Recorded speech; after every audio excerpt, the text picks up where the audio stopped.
Olá pessoal, tudo bem? Essa unidade vamos falar sobre conhecimento incerto. E a aula de hoje ela serve como base para as duas técnicas que vamos estudar para o próximo trabalho, que é redes bayesianas e lógica fuzzy.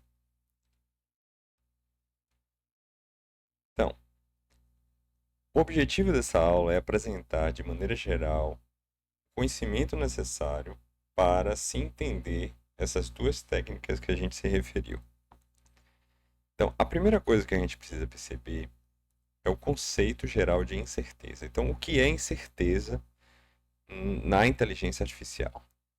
Então, como a gente está sempre utilizando o conceito de agente para explicar as técnicas, os métodos, os algoritmos, então a gente vai definir incerteza, conceituar incerteza a partir também desse princípio de agentes, né? O nosso agente é um robô. A gente sempre está utilizando o robocode como referência para aprender como se comporta esses algoritmos. Então, o conceito de certeza a partir dos agentes, ele vem considerando o fato que todo agente vai sensoriar um ambiente. Bom, se a gente pensar no robocode, o nosso agente é um robô. Ele de fato está sensoriando o ambiente, obviamente que aqueles sensores são virtuais. Mas eu podia também estar pensando num robô na prática. Eu posso também estar pensando num vírus, né? Um vírus inteligente. Ele está sensoriando o ambiente, ele sabe qual é o ambiente dele, que é um ambiente de memória, de disco rígido. Eu posso pensar também como um algoritmo inteligente que percebe uma determinada imagem, que lê um determinado dado. Então, assim, o conceito de agente é bem amplo, tá? Mas a gente pode, a partir do robocode, compreender que esse conceito também é amplo. Então, o nosso agente ele vai sensoriar um ambiente e vai coletar dados. Esses dados vão ser coletados a partir de leituras de arquivos, eles podem ser coletados a partir de sensores, mas todos esses dados eles podem apresentar uma certa quantidade de incertezas e principalmente incertezas de medição, tá? Ah, como é que eu tenho a ideia de que quando eu estou lendo um arquivo, isso pode apresentar uma incerteza? Bom, eu posso ter um transiente de corrente e na hora de fazer a leitura ele trocar um bit, um determinado bit. É obviamente que a gente tem todo um conjunto de circuitos lá no nosso computador que é, trata esse tipo de situação, né? Mas do ponto de vista geral, o agente vai sensoriar o ambiente e vai atuar no ambiente. A gente já viu isso na primeira etapa do curso. Bom, há três tipos de incerteza: a incerteza de natureza aleatória, a incerteza por conhecimento incompleto, ou seja, o agente faz a leitura, mas aquela leitura não traz todos os dados referentes ao ambiente que ele está sensoriando. E a incerteza por conhecimento vago ou impreciso. As duas primeiras elas estão relacionadas à teoria da probabilidade. E a última, a incerteza por conhecimento vago, está relacionada à teoria das possibilidades, que são os sistemas fuzzy, tá? Então, a primeira está relacionada à probabilidade, e para isso a gente vai revisar alguns conceitos de probabilidade, começando a partir da teoria de conjuntos e chegando até ao teorema de Bayes, tá? E a segunda, a gente, a partir da noção de conjuntos, né, o que a gente vai chamar de conjunto CRISP, que é aquele conjunto que tem uma relação de pertencer ou não pertencer, ou seja, um elemento pertence ou não pertence a um determinado conjunto, ele não tem meio termo. Então, quando isso acontece, a gente chama isso de conjunto CRISP. Quando há uma relação de pertinência que não só 0 e 1, mas em escalas entre 0 e 1, uma escala real, aí a gente tem aí um conjunto fuzzy. E a gente vai estudar nas aulas posteriores. Bom, então, em relação a conjuntos, e essa teoria de conjuntos, ela embasa toda a teoria de probabilidade, toda a teoria da lógica fuzzy, a primeira coisa que a gente tem que perceber é que um elemento pertence a um conjunto A. Se ele pertence a um conjunto A, eu vou dizer que esse elemento A minúsculo, tá, pertence a um A maiúsculo, tá? Então, quando a gente se refere a conjunto, aqui a gente vai utilizar a letra maiúscula, e quando a gente se referir a elemento, a gente vai usar a letra minúscula. Se A não é o elemento de A, então se Azinho não é um elemento de Azão, então descrevemos que A não pertence a A. Então, um conjunto A pode ser especificado por uma lista de seus elementos, tá? Por uma lista de propriedades comuns a todos esses seus elementos. Uma outra coisa. Então, suponha que I é um conjunto de todos os números inteiros, um conjunto B consistindo dos primeiros inteiros diferentes de zero, ele vai ser formado por B igual a 1, 2, 3, 4, 5. Vocês podem perceber que, nesse caso, eu estou usando chaves, né, para listar os elementos do meu conjunto. Bom, se eu disser, por exemplo, que o meu conjunto ele é formado a partir de todos os inteiros menores que 10, eu posso também definir meu conjunto a partir dessa notação aqui. Então, meu conjunto C vai ser igual a Czinho pertencente a I, dado que, né, isso aqui é dado que C é menor que 10, tá? Então, um conjunto com nenhum elemento, ele vai ser representado pelo símbolo de vazio. Bom, dois conjuntos A e B são ditos iguais se e somente se eles contêm os mesmos elementos. E nesse caso eu vou dizer que A é igual a B. Se ele não possui os mesmos elementos, portanto eu vou dizer que A é diferente de B. E se B é um subconjunto de A, eu vou dizer que B está contido. Ou melhor, se todo elemento de B é também um elemento de A, dizemos que B é um subconjunto de A. Portanto, B está contido ou é igual a A, tá? Então a gente pode ler o seguinte, ó. Se esse U aqui de cabeça para baixo, né, assim, deitado, ele estiver aberto para o outro elemento, significa dizer que o elemento da esquerda está contido nesse outro elemento. E aí você pode também fazer a leitura do inverso, que A contém ou é igual a B, tá? Bom, as operações sobre conjuntos, elas estão associadas à teoria da probabilidade básica. Então a gente tem a união de dois conjuntos, eu vou definir como união, tá? Eu vou juntar os elementos de A e de B. Então, portanto, A unido a B é igual a Z. Z é um elemento de A unido a B, tal que Z pertence a A ou Z pertence a B. E, da mesma forma, a interseção vai se dar da mesma forma. Então, a interseção a B significa dizer que Z ele vai pertencer a A e Z pertence a B. Um é ou, né? Quando é união é ou, e quando é interseção é I. Tem que pertencer aos dois ao mesmo tempo. Dois conjuntos que não possuem elementos em comum, eles são ditos disjuntos ou mutuamente exclusivos, tá? Então, esse conjunto A interseção AB, se eles são mutuamente exclusivos, então o resultado dessa interseção é igual ao conjunto vazio. Bom, o complemento do conjunto A é definido como A complemento, que é igual a Z, tal que Z não pertence a A. Ou seja, é o conjunto de todos os elementos que não pertence a A, certo? Está fora de A. Bom, por consequência, o complemento do complemento é o próprio A, tá?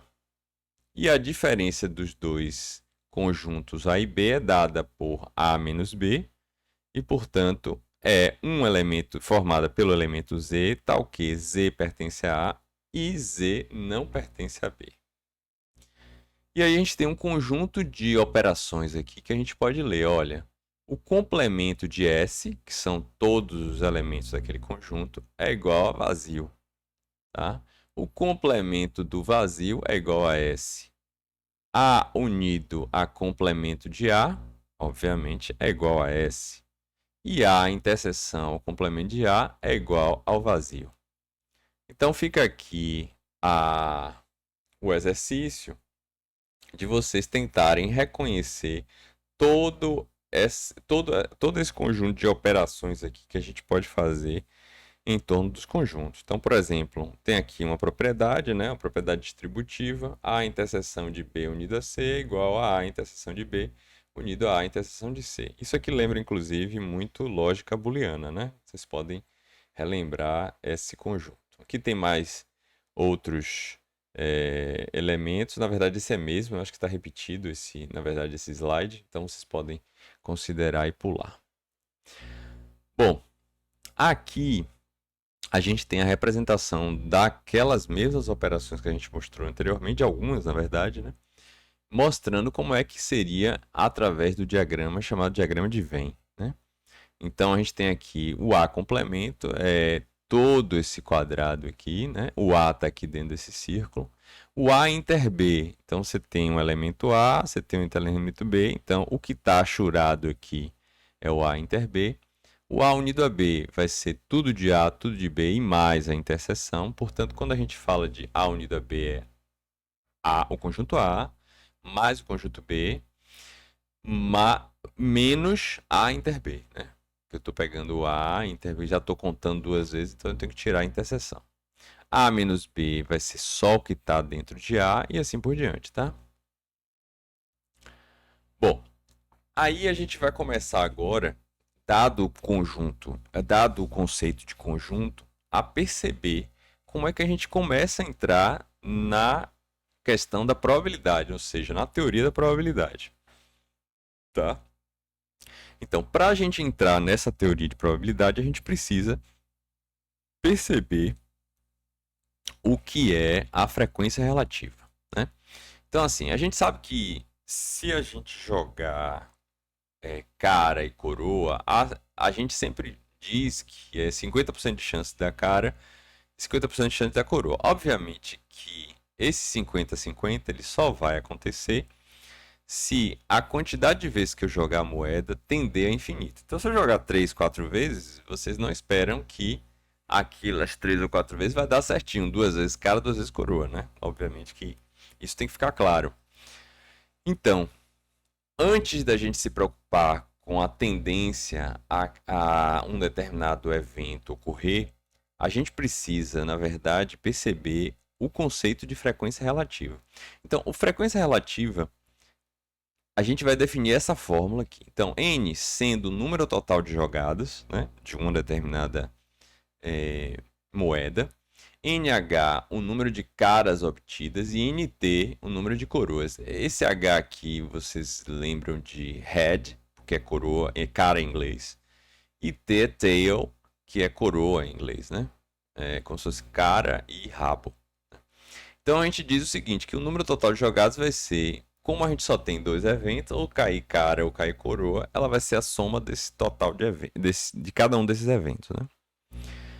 Então, se eu dividir essa fórmula aqui por N, né? Divido aqui por N, aqui por N, aqui por N, eu vou ficar com NH dividido por N mais NT dividido por N, que é igual a 1. Ou seja, a frequência relativa de acontecer cara mais a frequência relativa de acontecer coroa, a soma delas duas tem que dar igual a 1. Tá? Então, se nós realizamos o experimento de jogar um grande número de vezes, né, nós encontraremos uma frequência relativa que tenderá a um valor limite estável. Isso significa dizer que a gente definiu a probabilidade daquele evento e denotamos isso por P do evento. Tá? Então, a gente tem algumas regras para probabilidade, né? Agora a gente já está entrando em probabilidade. Então, a probabilidade, ela vai ser probabilidade A, que é o evento A, ela vai ser sempre entre 0 e 1. A probabilidade de S, que é um evento certo, ou seja, só vai cair aquele evento, por exemplo, uma moeda viciada que só acontece em cara. Então, a probabilidade de acontecer cara vai ser 1, né? Ou próximo de 1. Mas se for certo, vai ser 1, tá? E a probabilidade do complemento daquele evento certo vai ser igual a 0, tá? Então, o evento resultante de eventos A ou B ou ambos é simplesmente a união de A e B. Então, denotamos a união dos conjuntos A unido a B. Pode-se utilizar a notação equivalente A mais B, também em discussões sobre probabilidade, tá? Então, você pode usar tanto a união quanto a soma. E o evento em que ambos A e B ocorrem é dado pela interseção, ou seja, união A mais B, interseção A vezes B, tá? Ou A inter B. Então, voltando à ideia de frequência relativa, então vamos supor que N1 é o número de vezes que somente o evento A ocorre, tá? Então, a interseção de A e B não está nesse N1.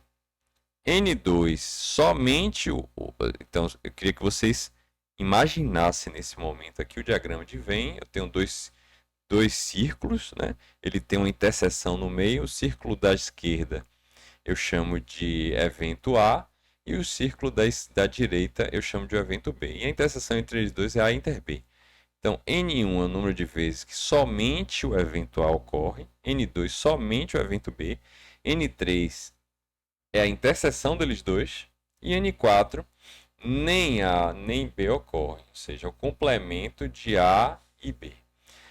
Então, está claro aqui que N1 mais N2 mais N3 mais N4 é igual a N, né? A soma de todos os eventos. Todas as frequências dos eventos. A frequência relativa não é isso. A frequência relativa eu tenho que dividir por N, tá?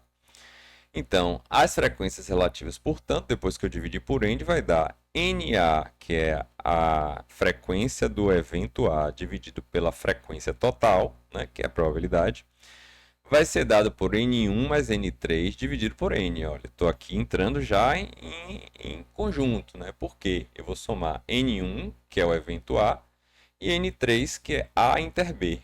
Então, isso aqui vai ser só o A, né? Somando o A com A inter B. E o B é só o B, N2, e A inter B, que é N3. Tá? E a interseção de A e B é só o N3 dividido por N. Portanto, A unido a B, a frequência relativa de A unido a B, ela vai ser dada por N1, que é o evento só que acontece A, N2 só acontece B, e a interseção deles dois. Tá? Aqui é só um jogo de proporções, mas vocês podem perceber que o que a gente fez foi somar N1 com N3, somar N2 com N3 e diminuir com N3. Se eu pegar todos os N3 aqui e somar, ele vai voltar a ser um N3 só, tá? Porque são dois N3 aqui, menos N3 vai voltar a N3 só. E aí, quem é N1 mais N3? É a frequência relativa do evento A. Quem é N2 mais N3 é a frequência relativa do evento B. E quem é N3 é a frequência relativa de A inter B. Portanto, a probabilidade da união do evento A com o B vai ser a probabilidade de A mais a probabilidade de B menos a probabilidade de A vezes B. Agora, se A e B são mutuamente excludentes, P de A e B é igual a zero. Portanto, P de A unido a B vai ser igual a P de A mais P de B. Bom, agora vamos analisar uma probabilidade chamada probabilidade condicional.